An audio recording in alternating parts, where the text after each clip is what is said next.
제 3강을 시작하겠습니다. 그럼 사회공헌 활동을 통한 균형 가치가 굉장히 중요하다고 저는 생각을 합니다. 자기 자신이 가장 중요한 것이 첫째, 건강, 두 번째, 가족, 세 번째, 친구, 네 번째, 일이 되겠습니다. 자, 여러분과 같이 한번 읽어 보겠습니다.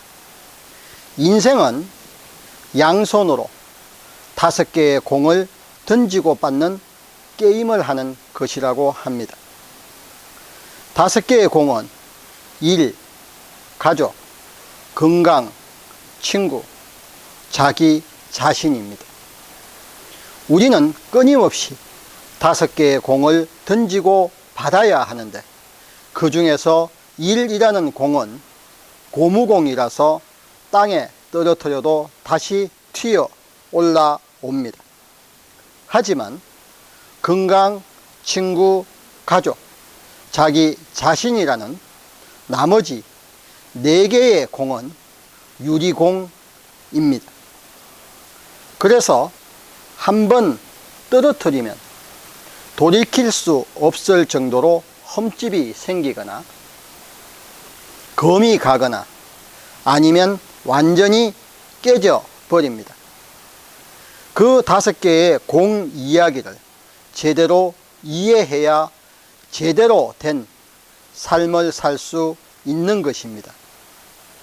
여러분들은 어떻게 생각하십니까? 이 내용에 대하여 공감하십니까? 공감을 하신다면 실천하시기 바랍니다. 희생과 봉사 위에서 가장 필요한 것이 먼저 겸손해야 됩니다. 여러분들께서 참여기관에서 내가 전자에 무엇을 했던 사람이야 하고 그 흔적이 드러나는 순간 반드시 참여기관에서는 부담을 느끼게 되어 있습니다. 그렇기 때문에 내가 겸손하고 배려하고 낮은 자세로 다가갈 때 상대방은 그 경계가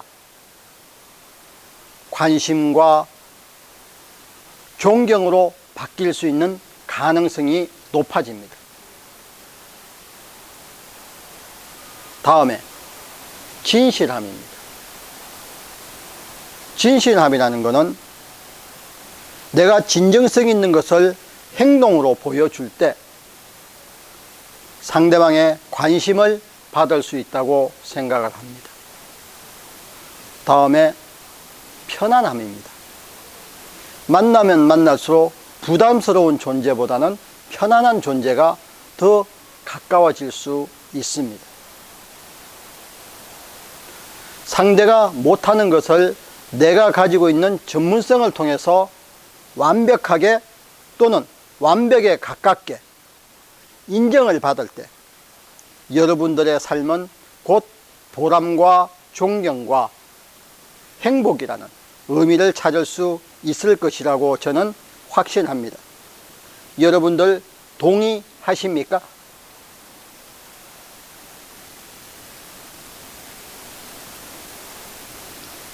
그렇다면 눈에 보이는 것도 굉장히 중요하지만 눈에 보이지 않는 것이 더 중요한 시대입니다. 말보다는 행동과 진정성이 더 중요한 것입니다. 그게는 무엇일까요? 통찰력이라고 합니다.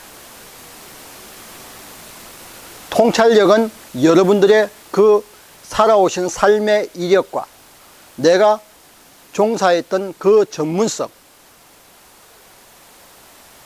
이것이 있을 때 현재와 미래를 바라다 보는 통찰력이 필요합니다. 그래서 거짓말과 왜곡에 속지 않고 진실을 꿰뚫어 보고 실천적 사고법. 내가 앞에서와 같이 진정성 있게 행동으로 보여줄 때 상대는 여러분을 존경과 선택에 대한 희망을 가지게 될 것입니다.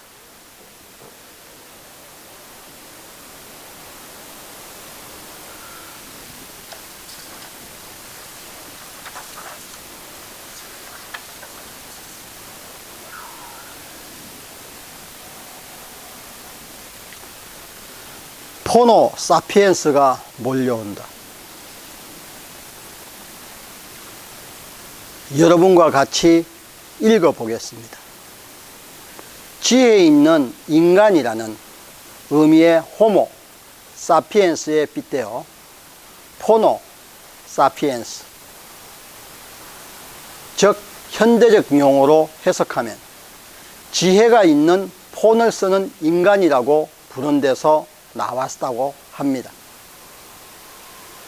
진화가 무서운 것은 절대 역변이 없다는 데 있다.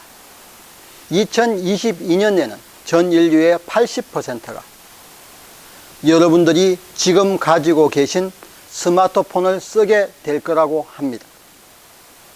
스마트폰의 가장 큰 변화는 인류의 생각을 바꾼 것입니다.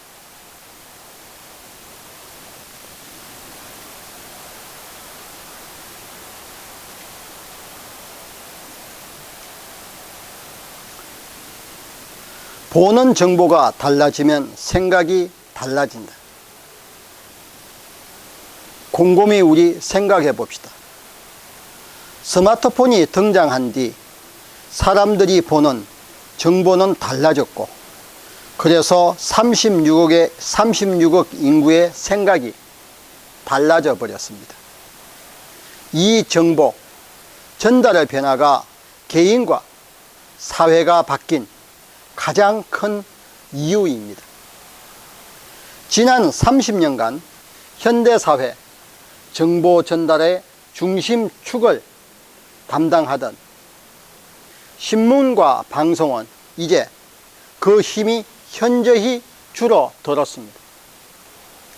2007년 한국 전체 가구 중 유료 종이신문 구독률은 무려 73%였다고 합니다. 아침에 신문이 배달되면 73%의 국민이 같은 시간대에 모두 같은 걸 보고 복제하는 나라. 그래서 매일같이 유사한 생각을 함께 만들던 나라가 바로 우리나라였습니다.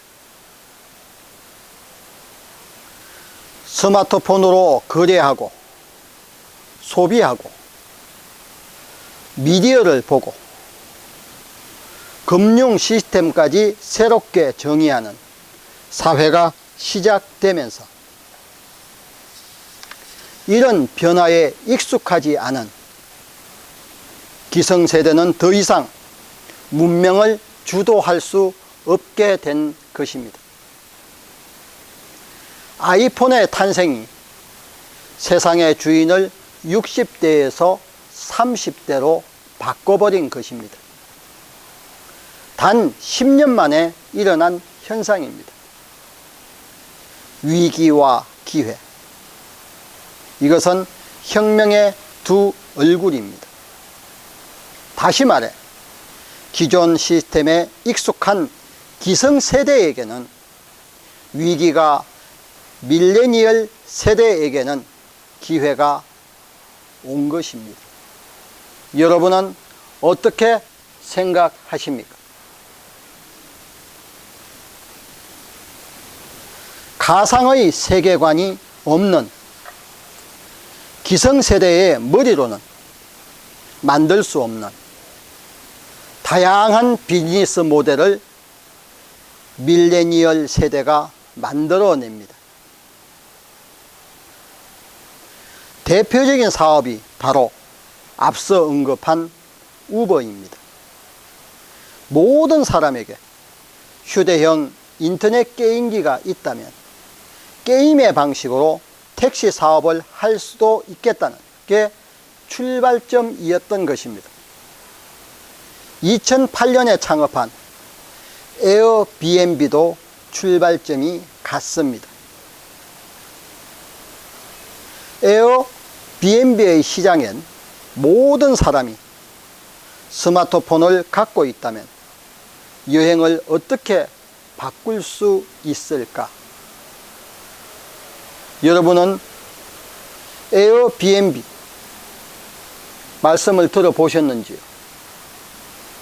집에서 놀고 있는 방을 새로운 수익원으로 만들 수 있지 않을까라는 고민이 있었습니다.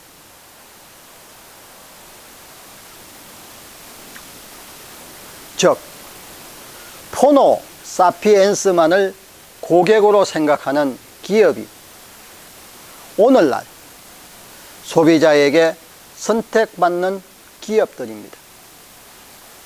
소비자의 표준이 누구인지가 명확한 기업들입니다.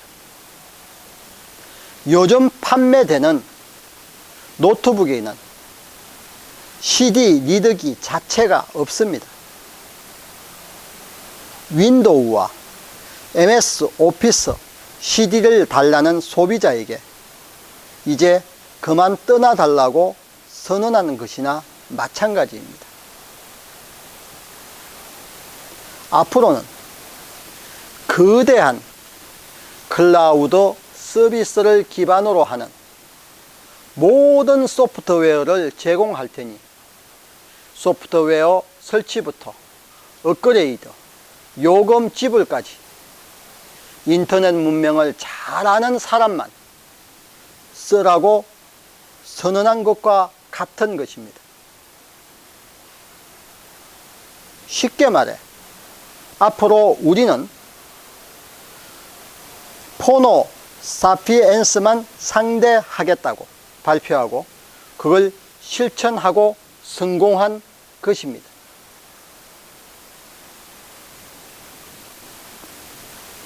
여러분, 이 내용이 여러분들 귀에 익은 내용이거나 공감하는 내용이 얼마나 있으신지요? 아마존,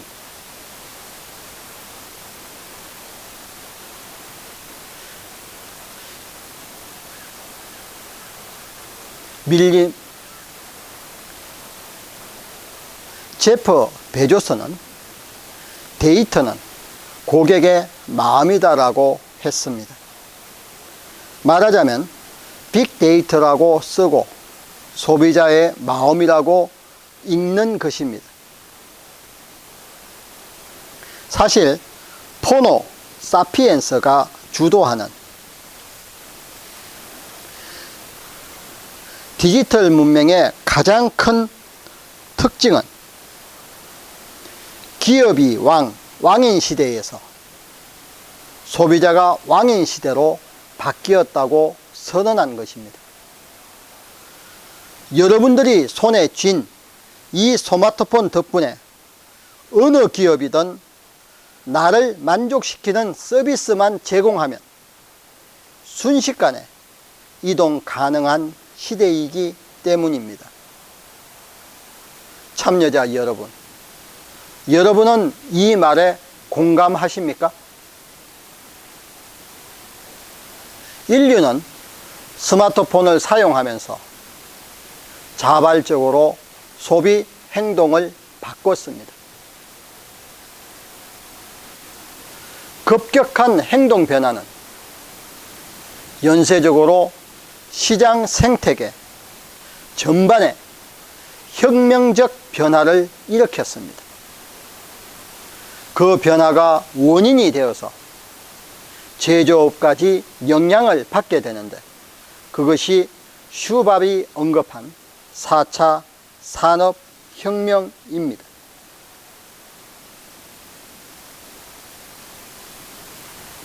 인류 문명의 표준은 이제 포노 사피엔스라고 생각해야 한다. 그래야 모든 변화의 방향을 이해할 수 있고 또 새로운 준비를 할 수 있다. 새로운 문명을 경험한 인류는 그 전의 경험을 순식간에 백지화하고 신문명으로 옮겨간다. 그리고 곧 생활의 표준이 바뀐다. 과거와 현재의 차이는 기술이 아니라 경험이다. 새로운 서비스를 경험한 호모 사피엔스들은 이제 표준을 바꾸고 있습니다. 인류 문명의 표준이 바뀌면 그 여파는 모든 영역으로 확대됩니다. 내 고객의 표준이 달라져야 혁신이 시작됩니다. 지금 우리 회사의 표준 고객은 누구입니까? 자, 여러분들 이 그림을 잘 한번 보십시오.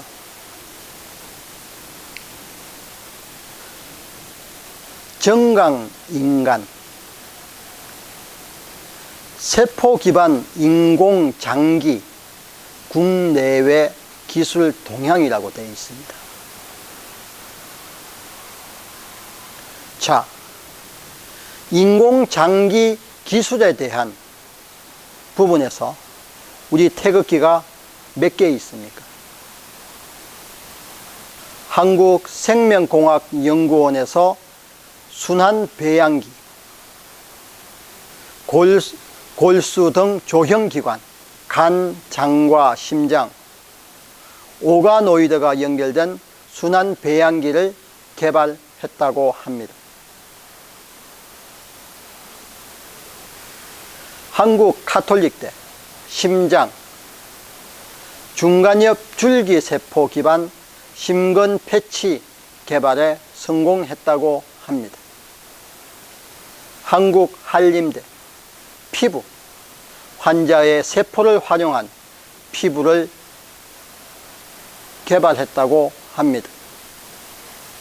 한국 포항공대 근육, 3D 바이오 잉크를 활용한 인공 근육 제작을 성공했다고 합니다.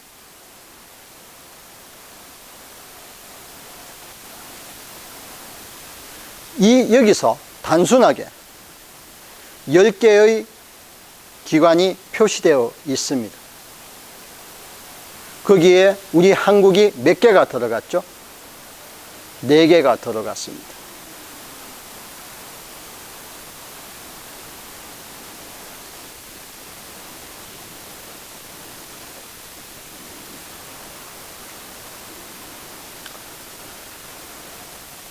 자, 그러면은 앞에서 우리가 여러 가지 내용을 보았습니다. 그러면은 상상도 못했던 코로나라고 하는 이런 대전염병이 우리 생활을 완전히 바꾸어 버렸습니다. 이 전염병으로 대박난 산업과 위기의 산업을 한번 보겠습니다. 위기의 산업, 여행사, 항공사, 숙박, 렌트카, 강사, 공연사업, 식당, 오프라인 매장, 사우나, 헬스장, 대형마트, 스포츠산업, 관광산업, 영화산업, 교육업, 어렵습니다. 그런데 대박난 산업, 온라인 쇼핑몰, 택배업, 동네 배달, 원격회의 앱, 가수, 미스트 트롯, 반도체, 통신, 미디어, 온라인 게임, 영화, 마스크, 방염복, 세정제, 골프장, 골프 연습장, 가정용 운동기구. 여러분은 동의하십니까?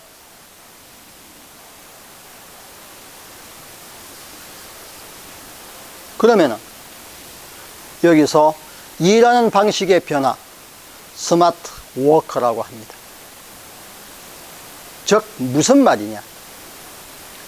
시간과 장소에 얽매이지 않고 언제 어디서나 일할 수 있는 체제, 스마트 워커 센터가 있으면 플러스 재택근무, 모바일 근무, 언제 어디서나 시간과 위치와 장소에 구애되지 않고 일할 수 있는 체계로 모든 것이 바뀌었습니다.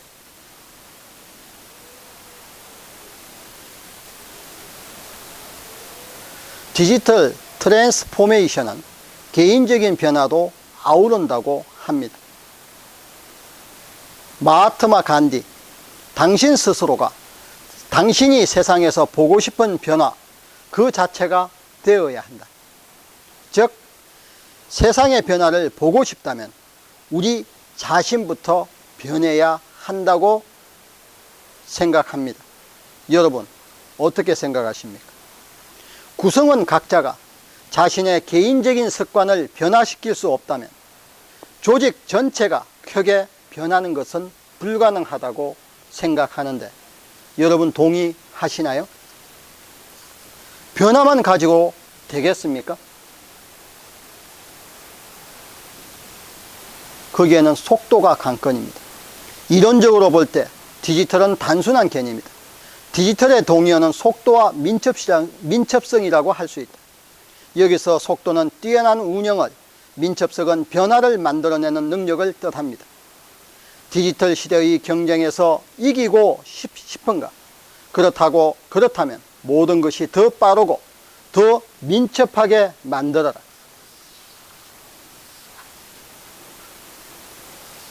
오늘날 기술은 전혀 새로운 비즈니스 모델을 강조하고 있다. 가령 세계 최대 차량 공유 서비스 업체 우버는 단 한 대의 차량도 소유하지 않았습니다. 세계 최대의 소매 기업 알리바바는 직접 관리하는 재고가 하나도 없습니다. 세계 최대 뉴스 서비스 업체인 페이스북은 콘텐츠를 제작하지 않습니다. 세계 최대의 숙박 공유 기업 에어비앤비는 단 한 개의 객실도 보유하지 않습니다. 그러면 미래의 일자리는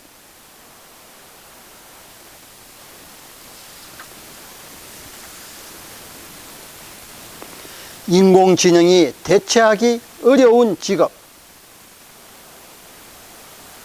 화가, 사진작가, 작가, 작곡가, 만화가, 안무가, 가수, 분장사, 공예가, 예능 강사, 패션 디자이너, 전통 예능인, 영화감독, 배우, 탤런트, 디자이너. 인공지능이 대체하기 어려운 직업이라고 합니다. 동의하시나요? 인공지능이 대체 가능한 직업, 콘크리트공, 도축원, 제품 조립원, 청원 경찰, 세무사무원, 이동장비 운전원, 격리사무원, 환경미화원, 세탁기계 조작원, 택배기사, 과수원 관리원, 사무보조원, 주유원, 건물도장원, 매표원. 동의하시죠?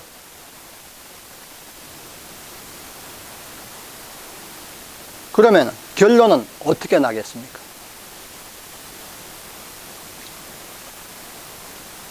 인공지능으로 대량 실업이 일어난다고 하는 것에 동의하십니까?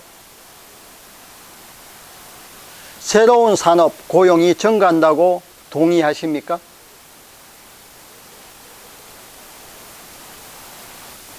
의료, 농업, 교육, 엔터테인먼트 산업이 부상한다는 데는 어떻게 생각하십니까? 2030년 이후 일반 인공지능 확산이 시작입니다.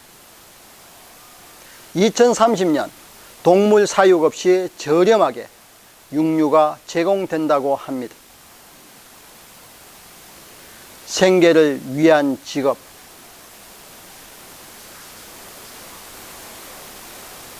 동의되시나요? 자, 실형경제. 참여자 여러분은 어떻게 생각하십니까?